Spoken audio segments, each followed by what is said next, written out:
You're listening to the Sass Says podcast. I'm your host, Christy Rocha, also known as Sass. I identify as a woman, a wife, and a mother. That should tell you a lot already. And over the last few years, I've learned the value of talk therapy. I have seen how my inner work not only enhances my own well-being, but also my marriage, my parenting, my relationships. And in fact, you wouldn't be hearing this right now if it weren't for the work I've done. My mission is to debunk the misconceptions and stigmas around what therapy is and who it's for. Let's normalize working on our mental health and seeking help when needed. We've all heard of self-care, self-help, and self-love, but do you often wonder how to actually make it all happen? I do. You'll hear strategy-based conversations with professionals, as well as inspiring and validating stories from women who are just like you and me. Think of this podcast as the weekly therapy sessions you didn't know you needed, with a dash of sass, a lot of vulnerability, and me, relentlessly asking, but how? Hello. All right, my guest today is Madina Alam, a licensed therapist since 2016. Madina specializes in OCD treatment, specifically exposure and response prevention therapy. She is the director of clinical operations for NoCD, a certified yoga teacher, and a wonderful connection I am so happy to have made through Jenna Overbaugh, my guest from episode 17. All right, so today Madina and I get into all things OCD, ERP therapy, ruminations, and why she chose to focus on OCD therapy and treatment in the first place. We also talk about Madina's most recent health scare, what she's learning from the experience, and we really just dive into uncertainty, getting comfortable with it, and why it matters. We share a love of Pema Chodron. We discuss several lessons we are each learning from her work. I have now a handful of books I need to go read, and so much more. This was such a lovely conversation. I won't keep you from it a second longer. Here's Madina. Hey, Madina. So nice to meet you. Thank you for being here with me. Thank you for having me. I'm super excited. Yes, we have a mutual friend, Jenna Overbaugh. She put us in touch, and I'm so glad to kind of get another perspective on this topic. So thank you for the time. Yeah, of course. I love Jenna. We just did a podcast last week again. We did one way back in the day. So she's great. Yeah. She is out there. Like she is, I think I said it on the show that we did together, but man, she just lives, breathes, and like she's all about it. And it's so awesome to watch because she's everywhere. Yeah. All right. Well, Madina, why don't you start by sharing why did you become a counselor? Like why get into the work? Yeah, if it's okay with you, I'd love to talk more about like why I specifically became an ERP therapist. I think the story Sure. is really interesting. So anyone who doesn't know, just like a little background, ERP is a type of therapy we use with OCD. And basically the whole crux of it is becoming more acclimated to uncomfortable situations and uncertainty. And so I'm a yoga teacher too. So many years ago, I sound like I'm 90. A couple years ago, I was reading this book by Pema Chodron. She's a Buddhist monk. I'm not really religious per se, but I really liked a lot of her concepts and they align really well with yoga. But the name of the book was Comfortable with Uncertainty. And I was reading it, I was like, wow, I really love this idea that like, it's not really what happens to us that is the issue. It's more so how we're responding to what's happening to us. And so this position, this job kind of fell into my lap. I got recruited. And when I heard about like the idea of ERP, which is essentially, getting comfortable with uncertainty, I was like sold. And I was like, I love this. I live this every day. And so the thought of like teaching this to other people is really what got me, I guess, deeper into a niche. Am I saying that right? A niche. Yeah. So yeah, that's a little bit of, what led me here and what keeps me here. I read, where is it? When Things Fall Apart. Yes. Oh my Yeah. God. Yes. That was Excellent. And one that I feel like I could read again 100 times and get something different out of it every time. Totally. I like go back. I literally still go back and I'll read some of the highlighted pieces and then I'll Mhm. go through and I'm like, oh, why didn't I highlight this? Yes, exactly. Yeah, I know. There were a couple points where I was reading, I'd be like, "Chrissy, you cannot highlight the entire The whole chapter." book. Yeah. Well, because I there's so know. many gems in it. I know. It's kind of amazing to me when I read. I've only read the one, and now clearly I have to go, explore and read the others, but it's like, how does all of that come from one person's brain? Like, it's wild, isn't it? Yeah, it is crazy. And I think too, like the cool part of this, and I don't know, I can't recall because I did read When Things Fall Apart, but I can't recall exactly. But in Comfortable with Uncertainty, she talks about how she's learned that from other people too.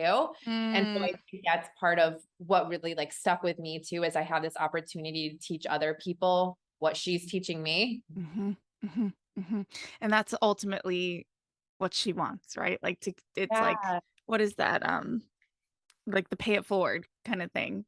Yeah. And I think Yeah, it hits so much different when you truly believe in it. Like I think if I'm being all the way honest, like when I was doing talk therapy beforehand, I don't know that I like fully believed in it. So like if I don't have that, that's unconsciously going to come out in the sessions that I'm doing. interesting. Okay, and so when you say when you were doing talk therapy, you mean as a therapist doing that type of work, not like in it yourself, you mean? Right. Yeah. Okay. So when I started my career, I was working at a community outpatient setting. So really there you're seeing so many different disorders. There's not really like a research back way that you're specifically trained in. Mhm. So one thing that I think is unfortunately a fault of the mental health field is when we graduate as clinicians, we are told that we can technically treat anything Mm, supposedly, right? mhm. And there's so many flaws in that because you can't be a specialist in 80 different things. It's like I kind of compare it to like if you had breast cancer, for example, you wouldn't go to your primary care doctor. Right, But that's right. what sometimes we find ourselves doing. And, again, a lot of people, we just don't know any difference. So, like, if you are listening to this and you are seeking treatment, I highly encourage you to interview the person that might be your prospective therapist. How would you treat this? Because if they're not coming back with specifics, they might have listed that they're specialized, but they aren't truly. Mhm, mhm. Okay, so I have questions just based on what you said about the work, but I wanna go back for a second, talking about your own comfort with uncertainty. What what were some of those things for you? Like, can you give some examples of where in your life you were either seeking or finding yourself in a position to have to try to get comfortable in certain areas? Like, where was your head at during that time? Yeah, I mean, I have a really recent example, if that's okay. Sure. Yeah, so a little over a month ago, I was diagnosed with what's called rhabdo. I don't know if you've heard of it. I saw it on your social, but Yeah. it's the first time I'd ever heard of it. Yeah, I think I would like to bring this example up because I think I'm still using the skills on it. And I Mm, think it's hopefully normalizes it for anyone who's struggling using the skills because I too am struggling. But basically it's a pretty serious condition that if you don't catch it soon enough, you can die very quickly from it. You have ever you have symptoms that last. I don't know 100% if I'll go back to 100%. That is something that only time will tell. oh my So gosh. um, I guess like it might be helpful to get some context. So basically, was put through a very intense workout where the muscles had teared so much, so the proteins go into your bloodstream. Your muscles swell to an extreme magnitude. So I had about 11 pounds of swelling in my arms. Um, Ooh. yeah, and so I couldn't use them. I was in the hospital for a week. So talk about that in itself, like the leaning into the literal, like physical and mental discomfort of that. Just being in the hospital for a week itself can really make you go a little cuckoo. Mhm. So this situation, because it's still lingering with me, I'm out of the hospital. I'm mostly recovered, but I don't know like what the future has to hold. I don't know if I'll get back to like 100%, like I said. And so that is like the constant discomfort that I'm dealing with Mm, daily. And I think the other thing too is just grappling with like the mental things that are a repercussion of what's happened, and the discomfort of that, right? Like the anger that I have towards the trainer, the anger I have towards the situation, the frustration I admittedly have towards myself. Like, why did I not stop myself? Right. And so all these things are super uncomfortable. And I even catch myself. I was talking to my mom on the phone today, and I even said, I was like, I just want this to go away. And as soon as I said that, I said, this is, and Pema said this, I don't know if you know, she said, nothing goes away until it's taught you what you need to learn, something to that effect, right? And I truly believe that, even though I'm like really frustrated in this moment about the situation, there is something in it that I have to get from it. Mm-hmm. So did that happen because of a singular workout that was just pushed too hard?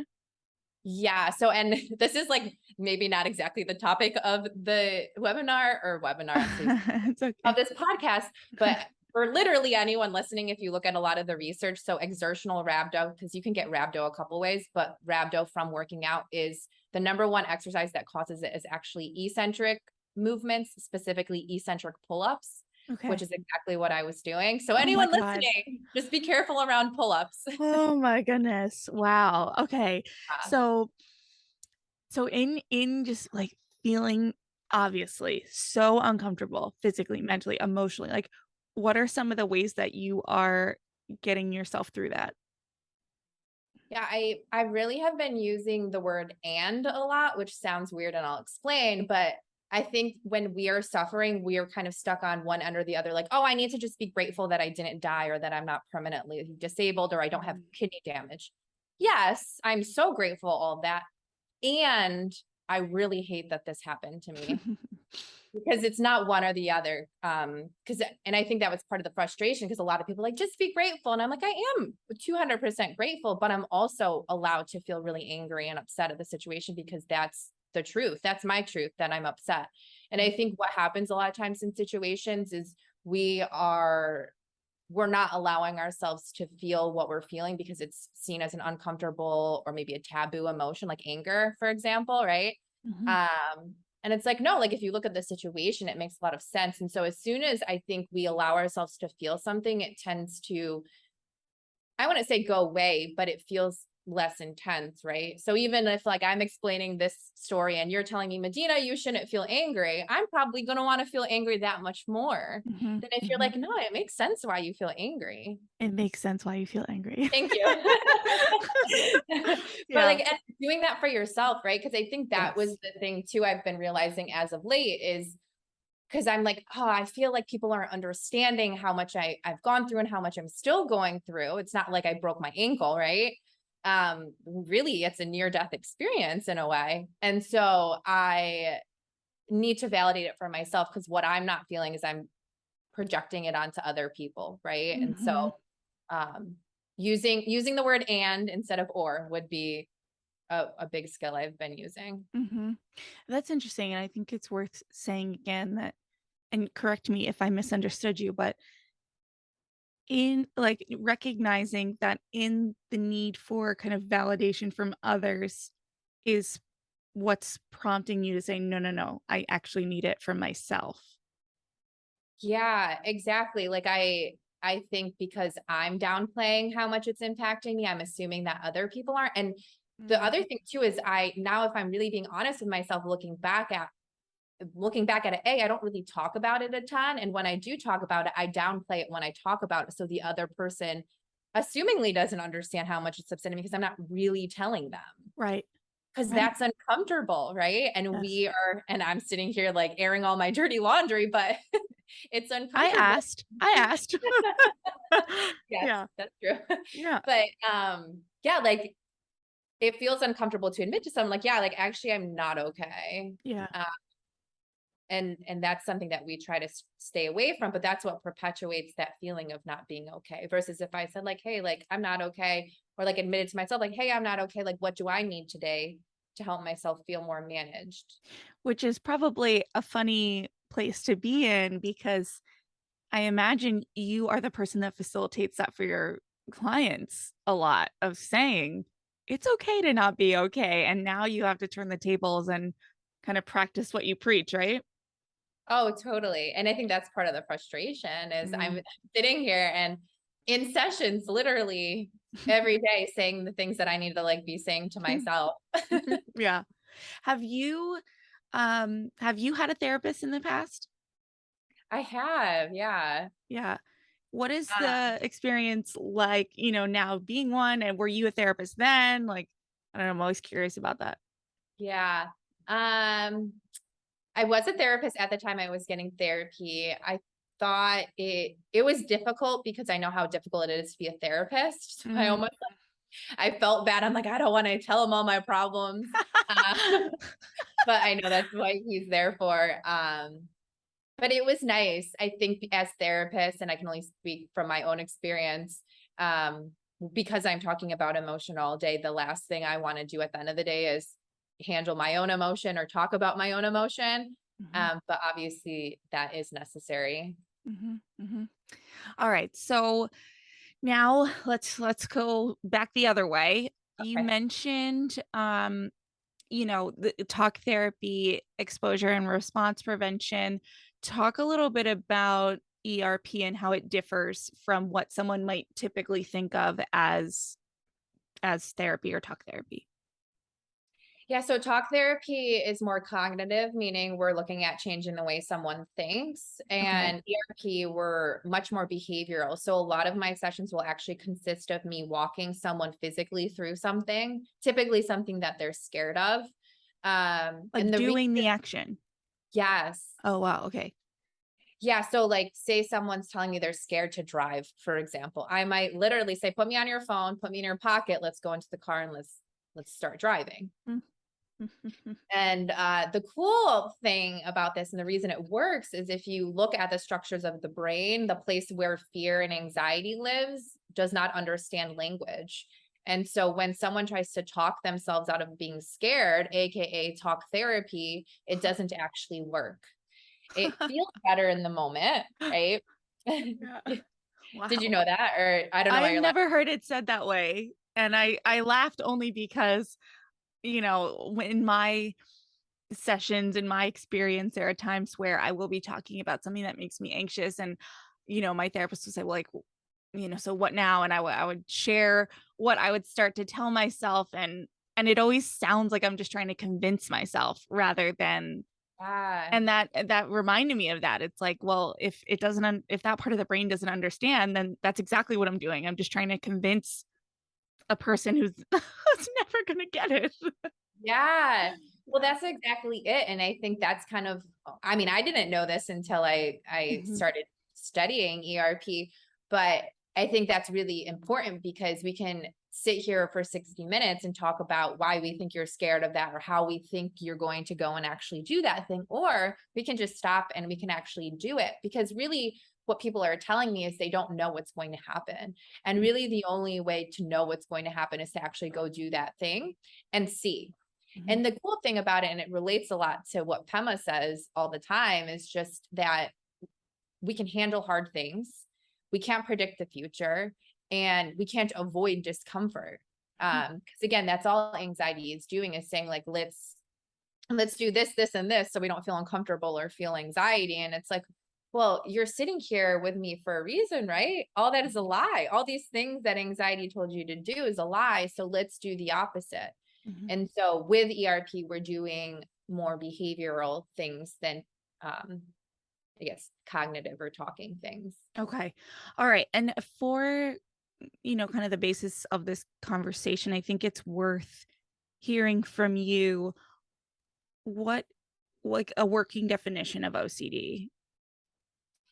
Yeah, so I would describe OCD as a person who has obsessions, which are known as unwanted or what we call intrusive. They can be thoughts, images, urges that are so intense that it compels the person to do what we call compulsions. So these are essentially behaviors or things in our head that we do in efforts to reduce that stress.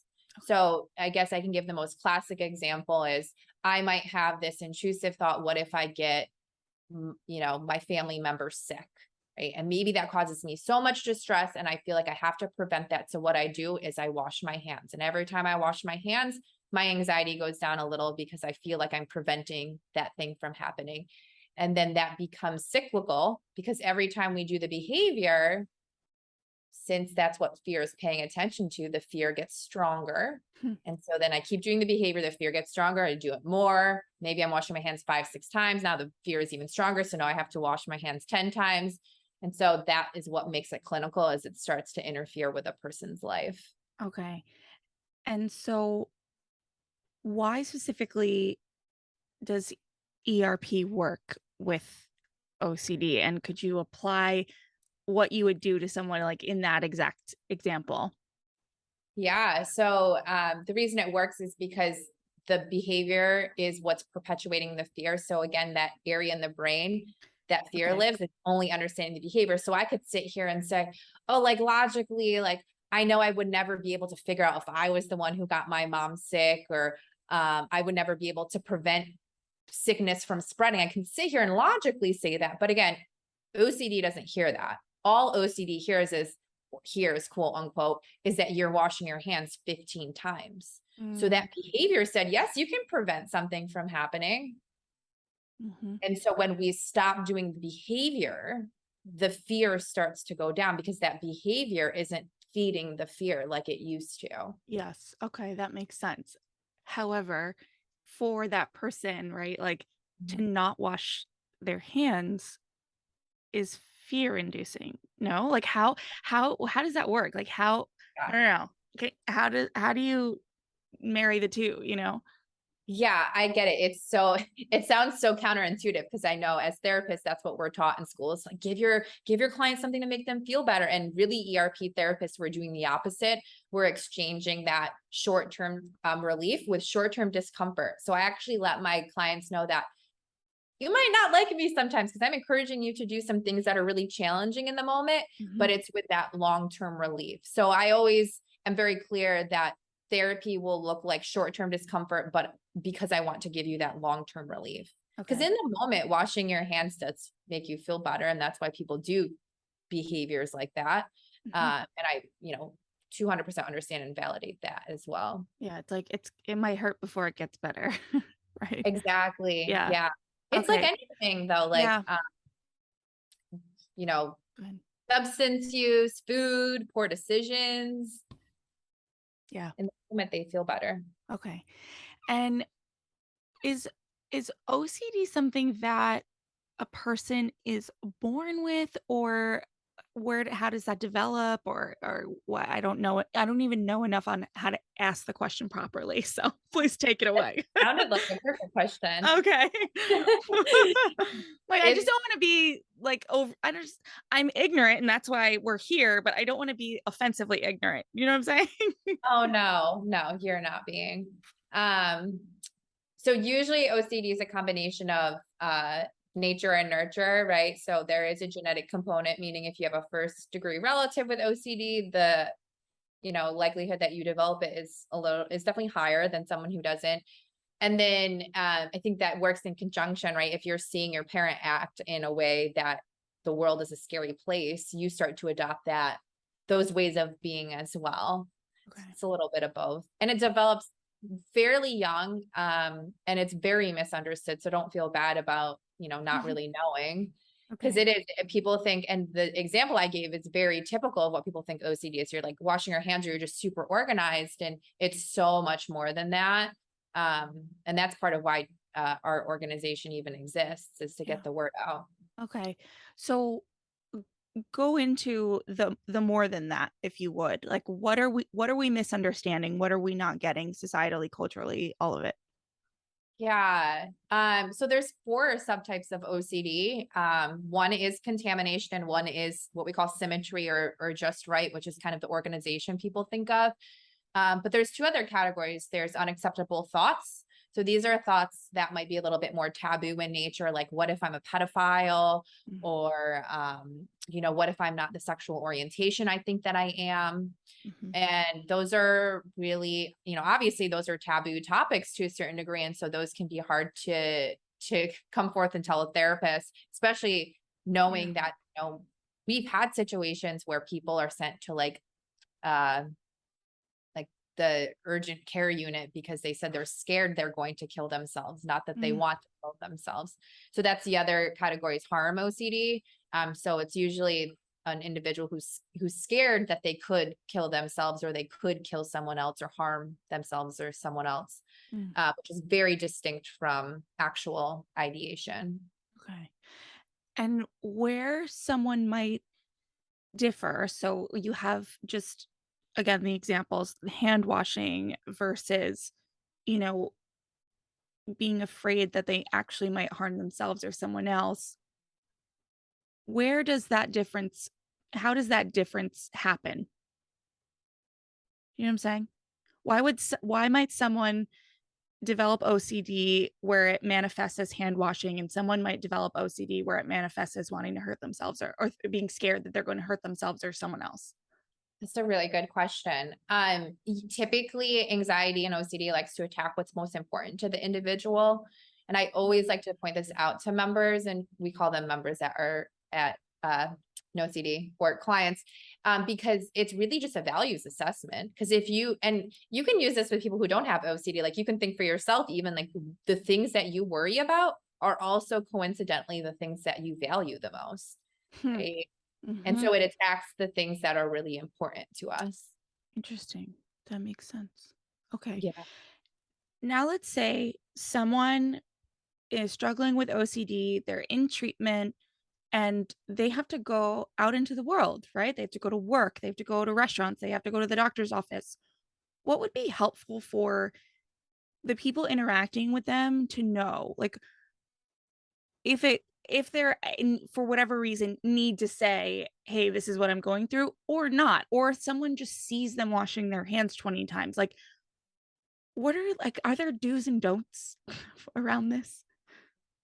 Yeah. So this is actually really important and might be so opposite of what anyone would anticipate me to say, but family and friends involvement in therapy with OCD is really important because oftentimes what's happening is people in their lives are actually accommodating their symptoms, meaning helping them with their symptoms in a way, and they're doing it unknowingly. Mm. So typically, for example, if a person who has harm OCD, for example, has this fear that they could kill their mom, and maybe every time I see my friend, I'm like, do you think that I would be someone who would do something really dangerous? And then my friend is like, of course not. I think you're a great person. Like, I don't think you would ever do anything like that. Mm. That's technically a compulsion that helps in the moment, but that behavior actually strengthened the fear. So Mm. if you remember back to like when I was talking about behavior and fear, the behavior of asking for reassurance signaled to OCD that you must be dangerous, because if you weren't, why would you ask that question, right? Mhm. And so in those moments, it's actually the opposite, because obviously that friend's just trying to be a nice human and say like, yeah, you're going to be fine. You're a great person. Mhm. I might encourage them to say, I give them the psychoeducation on it, but I might encourage them to actually say like, I don't know, maybe, right? Hmm. And that's the piece of uncertainty, because really what we're teaching people to learn to know and to live by is that we don't know anything. In the sense, I know that sounds really morbid, but we don't know like for certainty, like anything could happen today. Anything is possible. Mhm. Um, but we can't live our life in a way as if we can prevent all these possibilities from happening. Mhm. Okay. And I just want to clarify, when you say I might encourage the friend or family member to say, I don't know, you might, like, we're talking about a situation where this person is in treatment and that family member is in touch with you. Like, we're Yes. not just like out here willy-nilly, anyone like out there. Like we Yes. want professional involvement in this situation. Yes. And I'm sorry if I wasn't clear on that. I think you implied it, but I just want to like explicitly state Yes. it that we're not just out here advising people to be like, huh, I think my friend is OCD. Let me just tell her that she might hurt some. You know what I'm saying? I just don't want to like any Yes. loose ends in Yeah. that Yes. case. That is a very, very good point. Yes. And I think too, that is just a very important thing if you do feel like you're struggling with OCD to get help, because it, you can get all the self-help. I mean, there's lots of self-help stuff out there, but the guidance of a professional is really important. And that's the Oh, case with really anything too. yeah. Okay. So talk to someone listening that might be um resonating with some of this, but they're not washing their hands 20 times. They're not like, there's a spectrum, right? So on maybe the lesser end, lower end of the spectrum, what are some signs, some symptoms, some ways that this could show up that might not be as obvious? Yeah, I think something that will probably resonate with everyone, including probably you and me, is rumination, right? We Mm, all like to ruminate from time to time. And so if okay. you find that the rumination is excessive to the point where it's really halting you in just doing things that you love or going on with your daily tasks, that's usually a good indication that something deeper might be going on. In general, anything that interferes with just day to day, like tasks like getting to work, being social, doing self care, those are usually indicators that something deeper is going on. Okay. All right. And you also mentioned that this could develop from a pretty young age. Yeah. If we're talking about an age where a kid might not be able to clearly express what they're thinking and feeling, what might a parent look for or want to be aware of to go, maybe I should get this checked out, get my kid some help? Yeah, that's a good question. Irritability is usually a good indicator that there might be some anxiety going on. So if they feel like they're kind of like quick to anger or quick to be frustrated, I think you usually will see some physical stuff going on. So if you find the child doing like peculiar behavior, like going Mm. back to checking and rechecking or um, zoning out, stuff like that might be good indicators. This is something that a person could 100% recover from. Actually, OCD is not 100% something you can recover from. So you have it for your life, which I know probably is like, oh my God, what? Um, it is a disorder that can be very well managed. So I will say, despite what I just said about prognosis, I have seen people return to what I would call baseline. So um, their ability to manage in their life brings them back to normalcy. Okay. And and that would be through the tools they're learning in therapy. Is there also a medication that one might go on, or is it all behavioral and kind of just working through it? It depends on the severity of the case. So if it's a case where it's more treatment resistant, I might suggest medication in conjunction, but I would never say one or the other unless the symptoms are able to be managed through behavioral. Okay. Okay. Is there anything related to OCD, the specific work you do, the type of therapy that you use that I have not asked about and that is important to bring up? I feel like I just wanted to, no, I'm just kidding. 14 minutes later, have you seen that SpongeBob episode? Where it's No. like 6 hours later, the person is like talking for 6 hours. I wouldn't do that. Well, I know it's a big question, but if there's anything like glaring that I've missed or anything that you feel is important based on what we have talked about to share that I wouldn't have thought of or anything. Yeah, I think something that comes up for me is I think as humans, we have a tendency to over pathologize ourselves sometimes. And I Mm, truly feel like that's the last step when I really helped someone manage their anxiety is where are they still getting stuck as far as trying to figure out why they are the way they are. So mm, that is like such a, anytime you catch yourself trying to quote unquote figure something out, I would really encourage you to take a step back because whatever you're trying to figure out probably can't necessarily be figured out. And now we're going to waste 2-3 hours in our head mulling over the same details to try to come to some conclusion as to why the person who didn't use your blinker upset you so much, right? mhm. Comes back again to the behavior. So I think a lot of therapy should also be just normalizing because to a certain degree, we all do at times behaviors that are compulsive in nature or are aimed at trying to make ourselves feel better. Mhm. That is, and I hate this word, but I'm going to use it. That is normal, right? Mm. And the last thing we want to do in those situations is like why did I wash my hands 3 times? How come I didn't like do it 2 times or 1 time like my therapist told me to do? And why am I so messed up? And I'm always going to be this way. Right? That storyline. And it's like, well, that wasn't helpful. Let me move on and let me try differently next time. And you know, someone says, I don't know why I'm sad. And I'm like, you just told me like 3 upsetting things. Like, I hope you feel sad, right? Even myself with the whole rhabdo stuff. Why am I angry? Why won't this go? This won't go away because it's really upsetting. Like that Right. makes sense, right? Right. Yeah. So I think if anything, such a big skill that would be helpful is less pathologizing and more like, yeah, like that's my experience right now. And that's fine. Yeah. Yeah. I like that. I think it's a great reminder. And what comes up for me too is I'm a person that often feels that I need to condition things. So if something's coming up for me, like, oh, why am I sad about this? And it's like, to move on from it, I have to do these things, this. And it's like, well, maybe not. Like, because then I get into, well, if I'm not doing those things, then I'm not going to get through it. And then it's like, stop conditioning it. Just, Yeah. and I won't take full credit for that feeling and all of that. Like, I have a therapist and a coach who have said these things to me like 1,001 times, but the need to be in a black or white space versus like, you know what, this is gray right now, and just trust that what you're doing is right, is what should's tough word, but it's like Could. That's what I say instead. could. Just Yes, yeah. Like what you're doing, what your body is telling you to do, what your mind and your heart are telling you to do, trust that that is right and it's enough. yeah.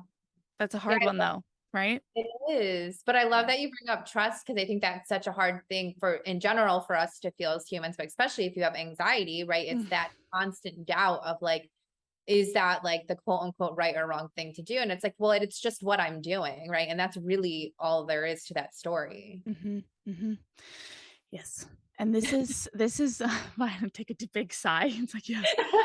Um, and it does tie into, another, kind of big topic that I like to explore in the show is self-care, and Mm, how that is an element of self-care, and a way to take, and a way that could differ from sort of the mainstream social media definition of self-care.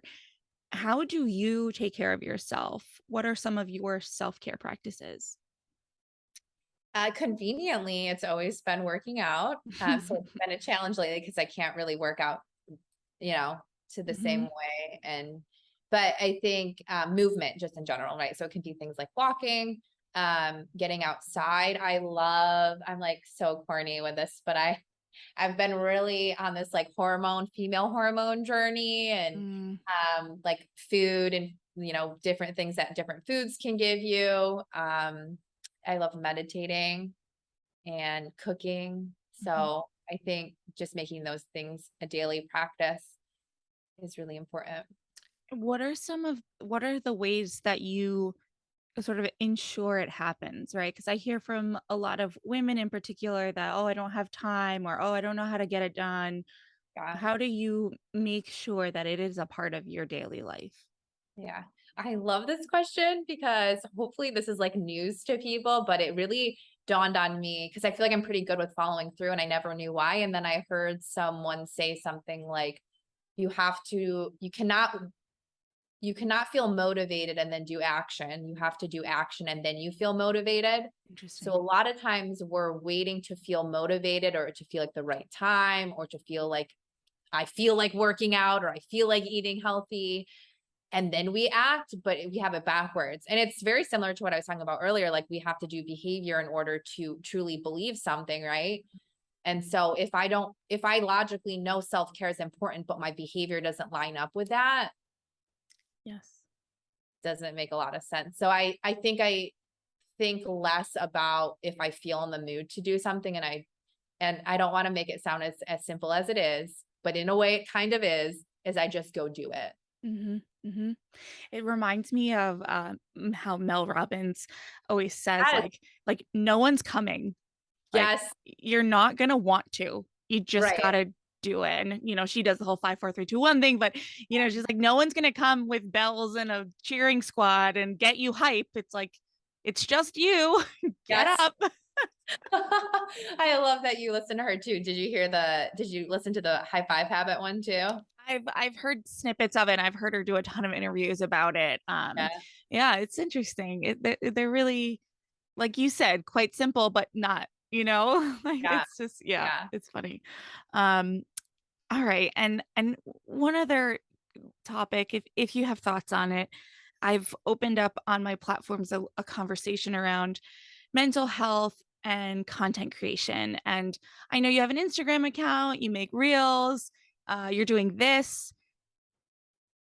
What is it like for you to be kind of in this world where you're a therapist, you have a full-time job, you have a life, and now you're also creating content? Does anything come up for you on how you manage that in your mental health?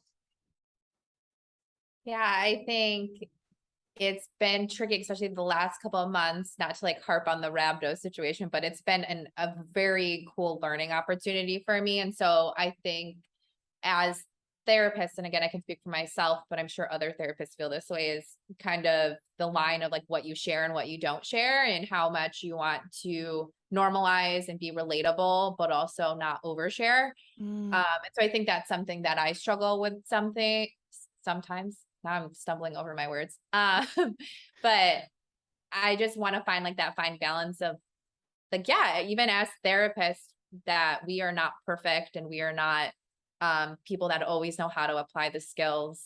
mhm, And that's okay too. And that's back to the piece of what I'm saying, what sometimes you over pathologize. Like mhm, we none of us are perfect. And again, logically, we know that. But mhm. make sure that your behavior is matching up with that. Yeah. So when you say overshare, you're Yeah. talking about what to share, what not to share, as far as who you are personally as a human being, or are you talking about maybe oversharing on the educational piece, like doing too much, or would both? What are we just wanting to clarify? Yes, the first, right? So, not wanting to overshare things that I'm experiencing, but also Okay. recognizing I think it serves a time and a place to disclose to a certain degree. Yeah. Because I think too, something I always want to make people aware of is that what I'm suggesting people do, just lean into the discomfort. I'm not saying easy, right? I hate it too. Right. And I also have to practice it every day too. Yeah. And hopefully that, because that's part of self-compassion, is that common humanity that we all struggle in a similar way, just different degrees and flavors. Yeah. Yeah. What and if you've already said it, you can, just be like, Chrissy, I already answered this, but what is what is the fear in sharing personal details and potentially oversharing, like from your point of view? Yeah, that's a good question. I think it's because that's what we're kind of taught as therapists, that it's never about us, which Yeah. it truly in a session, it's not, right? Yeah. But even in a session, let me retract a little bit. At times, I think it can be a useful, like therapeutic tool, Mhm. especially if the moment is calling for it. Uh, but I think it's this this fear that it's not about me, right? Mhm. Mhm. Yeah, just what you're like, the ingrained teachings, right? Like you're going Yeah. against. Yeah. Yeah. Well, now I feel like I'm getting my own little bit of therapy here. Thank you.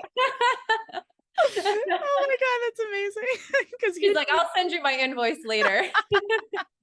usually these end up like sessions for me. So this is a nice change of pace. um, and I do you see any correlation, connection? Does it come up at all? Like social media and OCD in your members, to use your word? Like, is that ever, I don't know. Is there anything come to mind for you there? You mean like does someone's OCD symptoms manifest via social media? Yeah, maybe. Or Yeah, does social media play a role at all in someone's struggle or anything? Like, I feel like social media is just like, I don't know, it just like infiltrates so much, right? And it like affects, I don't know. I don't know. I'm just curious. Yeah, I think it depends on how you use it. I've definitely seen that it can be really helpful with getting the information out about OCD because again, it is so misunderstood and giving people resources that might not be able to afford it. So on that front, I think it's really great. I've seen compulsions around social media and maybe not the content of it, but just the checking of it. Okay. Like the notifications and thing and like, Yeah.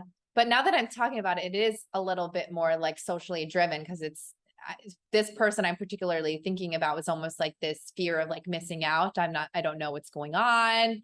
mm, If I don't check the social media. So yeah, I've definitely seen it. interesting. I'm just curious.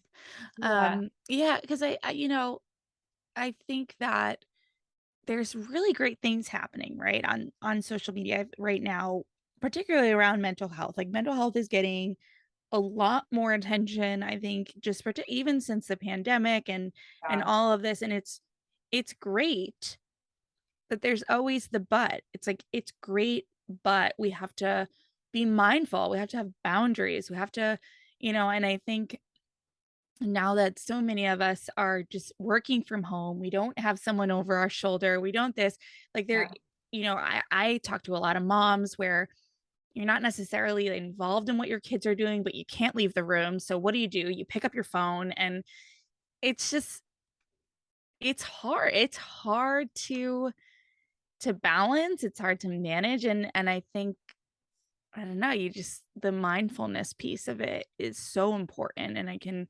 only imagine then having that and then having to also be aware that you are is managing the right word, like the OCD aspect of it, the compulsion aspect. I don't know. I'm making too much of it now, I'm sure. But I No, don't know. I mean, what you said actually made me think of when you say like, oh, there's so much information out there. One of the detriments I think to that is again, back to the over pathologizing. Like there's Yeah. so much information. So like you might see like a meme that says something about like a symptom and you're like, oh my God, I experience that all the time. Like it's something the other day, like, Bettina, I was zoning out. I zoned out for a couple minutes the other day and like, no. And I'm like thinking in my head, I'm like, I zone out 12 times a day at least. Right. And it's like, that is what happens sometimes. And so I think when there's so much information out there, and I've seen this too, is like, even with OCD, it's like, oh, I think I have that. And then they tell me, and I'm like, that's not right. And obviously it's a full assessment, but that's not what's going on. Like you're like a lot of it's situational. It makes sense. It's not something that would be deemed clinical. And so Right. I think that people want to be understood, which I understand, but also a lot of what's being pathologized is really just normative behavior. Yeah. Yeah, that's a good distinction. Like just experiencing emotion and feeling versus Yeah. clinical and needing professional, it's help really. Like it is funny. I think that even happens. It's not funny, but you know what I mean? It's interesting because I think it's a lot easier for someone to understand that when you're talking about anxiety or even depression. Like I think that those are way more common or expected feelings and emotions where you could say, oh, I'm gonna have to go public speaking and I'm anxious about it. Like everyone has experienced anxiety or depression at some point. But you're right. Like now you have a lot of social media about every type of disorder, every type of clinical something or other. And it's like you have people on their own at 4 a.m. scrolling, going, Yes. "Oh my God, is that is that Yes. me?" Yeah. Yeah. Yeah. All right. Well, Medina, is there anything that you would have asked yourself or that I didn't think to, or anything final thoughts to leave the listeners with, whether it's about your work or just you or anything? I'll leave everyone with a final analogy because I think it's very applicable to feeling any sort of emotion. So I want you guys to think of emotion as kind of background music. And when I go, so say I need to go to the store and get groceries, and that is my task at hand. But I get to the store and there's this really annoying song. For me, it would be country because I don't really like country. There'd be a loud country song about trucks or cars or whatever. And I'm so The sorry neighbor's about dog. I'm glad you and I are on the same page. But there's this annoying song on the loudspeaker. I wouldn't stop my grocery trip Mm, to ask the front desk if they could change the song. mhm. So I want emotion and thought to kind of symbolize the song. So I still move on with my day, even though maybe I feel sad, or maybe I feel anxious, or I'm scared, or I'm having a what if thought. I still get up and I do the things that I need to do Mhm. because that song's not going to stop me from living my life. Love it. Boom. So Oh, Madina, thank you so much for your time. This was so informative. I learned so much. I really appreciate you. thanks for having me. I had so much fun.